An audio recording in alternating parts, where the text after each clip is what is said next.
America और Iran में शुरू हो गया भयंकर महायुद्ध। आसमान से बरस रही है मिसाइलें, जमीन पर बिखर रही है लाशें। भारत को भुगतना पड़ेगा अंजाम, पूरे विश्व में मचा हाहाकार। लेकिन सबसे बड़ा सवाल, आखिर इस युद्ध से भारत के लोग क्यों डरे हुए हैं? आखिर भारत क्यों हो जाएगा बर्बाद? जी हाँ, आपको बता दें कि इजराइल, ईरान और अमेरिका के बीच भयंकर युद्ध छिड़ चुका है। आसमान से लगातार मिसाइलें बरस रही है, एक के बाद एक धमाके। धरती कांप रही है, इमारतें हिल रही है, शहरों के ऊपर काले धुएं का बादल छा गया है, सायरन बज रहा है, लोग बंकरों में छुप रहे हैं। दुबई से लेकर अमेरिका तक बड़ी बड़ी बिल्डिंगें ध्वस्त होती जा रही है। रात का अंधेरा हो या दिन का उजाला, हर तरफ आग की लपटें दिखाई दे रही है। ड्रोन से हमले, एयर स्ट्राइक, रॉकेट से अटैक, ऐसा लग रहा है कि पूरी दुनिया अब खत्म हो जाएगी। पूरी सड़कें खाली पड़ी है, जहाँ कभी रौनक थी वहाँ पर अब सन्नाटा है। हर विस्फोट के साथ डर और भी बढ़ता जा रहा है। लोग अपने परिवार को बचाने की कोशिश में इधर उधर भाग रहे हैं। हालात इतने भयानक हो गए हैं कि पूरा इजराइल और ईरान धुआं धुआं हो चुका है। ये युद्ध नहीं, महायुद्ध शुरू हो गया है। अब चलिए जानते हैं कि आखिर भारत क्यों बर्बाद हो जाएगा इस युद्ध से। इसके पहले आपको बता दें कि ये कोई साधारण देश नहीं है। ईरान, इजराइल और अमेरिका, ये तीनों सैन्य ताकत में दुनिया के सबसे खतरनाक देशों में गिने जाते हैं।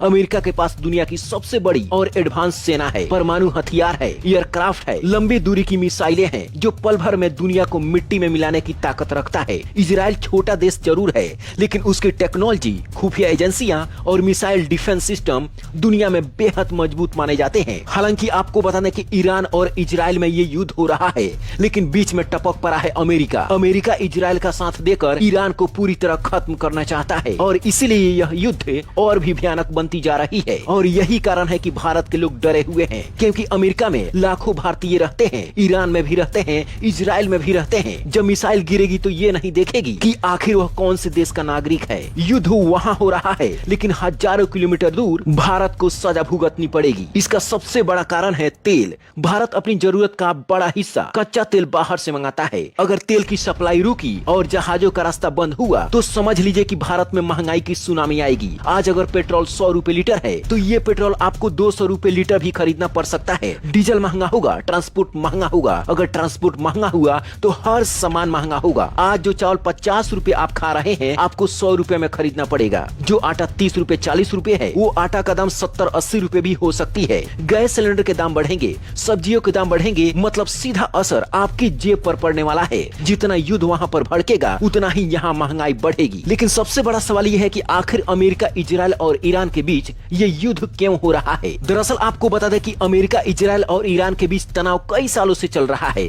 इजराइल को डर है कि ईरान परमाणु हथियार बना सकता है और क्षेत्र में अपने प्रभाव को बढ़ा सकता है। अमेरिका खुलकर इजराइल का समर्थन करता है और ईरान पर प्रतिबंध लगाता रहता है। वहीं ईरान का आरोप है कि अमेरिका और इजराइल मिलकर उसे कमजोर करना चाहते हैं। इसी आपसी अविश्वास, परमाणु हथियार, यही कारण है कि ये तीनों देशों में लड़ाई छिड़ चुकी है। तीनों देशों की सेना एक दूसरे पर टूट पड़ी है और यही कारण है कि दुबई का कई बड़ी बड़ी बिल्डिंगें इस महायुद्ध में ध्वस्त हो गई हैं। दुबई में भी लाखों लोग भारतीय रहते हैं, उनकी भी टेंशन बढ़ चुकी है और अभी तक इस महायुद्ध में 100 से भी अधिक लोगों की मौत हो चुकी है और कम से कम हजारों लोग घायल हो चुके हैं। और ईरान के सबसे ताकतवर इंसान खामेनाई की मौत इस महायुद्ध में हो चुकी है और इसीलिए अब ईरान बौखलाया हुआ है। लेकिन इधर अमेरिका और इजराइल भी कमजोर नहीं है। ईरान अगर एक मिसाइल दागता है तो इधर से 2-2 मिसाइलें जा रही है। इस महायुद्ध में आपकी क्या राय है? नीचे कमेंट बॉक्स में जरूर बताएं। Bureau report.